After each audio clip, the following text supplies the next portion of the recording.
My name is Nicolene Skuman-Lou, and I'm an attorney, conveyancer, notary public, and mediator.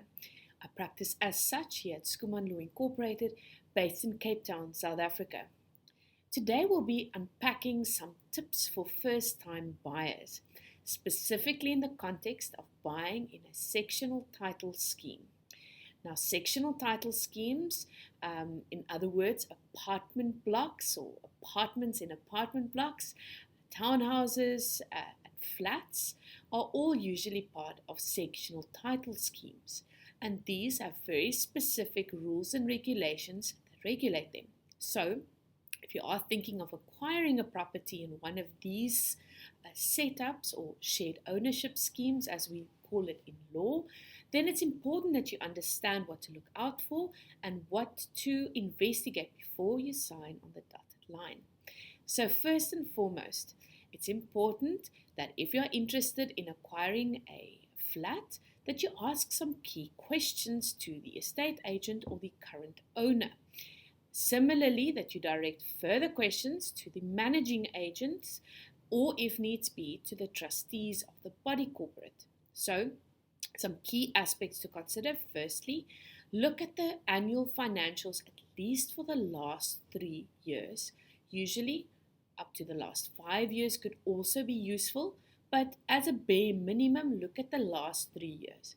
Look if the scheme is financially sound, whether there has been any financial issues in the recent past, and if you need, refer this to a professional to scrutinize for you and to give you an opinion.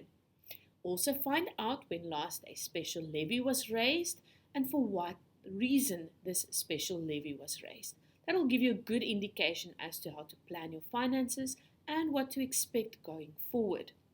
A second and very important point also is to get copies of the management and conduct rules. Okay, so the management rules are usually published in terms of the Act and deal with how meetings are conducted, how decisions are taken, etc. on a trustee or a board level, management level of the scheme. Important to observe and to take note. More importantly are the conduct rules, those rules dealing with the day-to-day behavioral issues or issues involving the shared ownership concept as such. What is acceptable? How will we deal with unacceptable behaviors or actions, fines, etc.? This is quite important, specifically if perhaps you have pets and you are not perhaps allowed to keep the pets or the amount that you currently have. And of course, this will affect your decision on whether or not actually to proceed with the sale.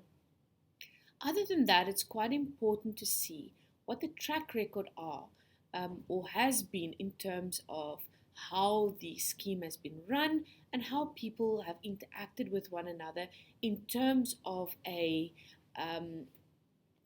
getting along perspective. One of the recent structures set up to deal with some of these issues is the Community Services Ombud Service, or CSOS. This is a new introduction to our law, and it gives us a mechanism to resolve disputes in a more cost-effective way.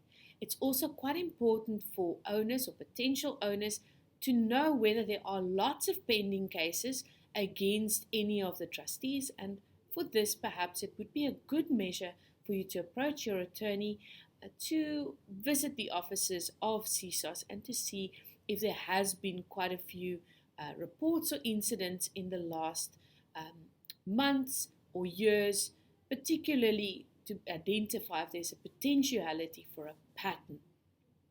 So, of course, once you've done this, of course, there are other structural considerations which are the same in any property situation to get opinion on structure and whether the structure is sound, to ensure that that disclosure list of defects and waterproofing issues, etc., are all properly disclosed to you.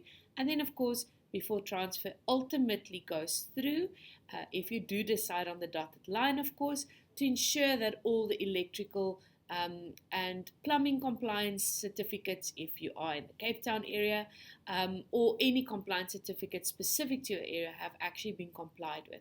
This is quite important not only from a bond perspective for the bank, but also from an insurance perspective, and is actually not something you elect, it's actually compulsory.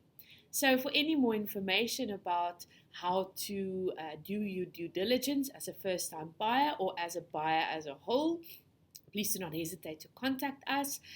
Alternatively, our website is full of useful resources, including podcasts and articles, all available for free. Or feel free to use our online contract builder tool called the SME Self Service Desk, which actually houses a free offer to purchase for both freehold and for sectional title, which you can use absolutely for free. For more information about the portal, go to www.skumanlaw.co.za/online legal services, or go to the portal directly. Registration is for free at www.skumanlaw.com. Thank you for joining us today. Should you have any questions, comments, concerns, feel free to share them in the box below or to contact us. Have a good day.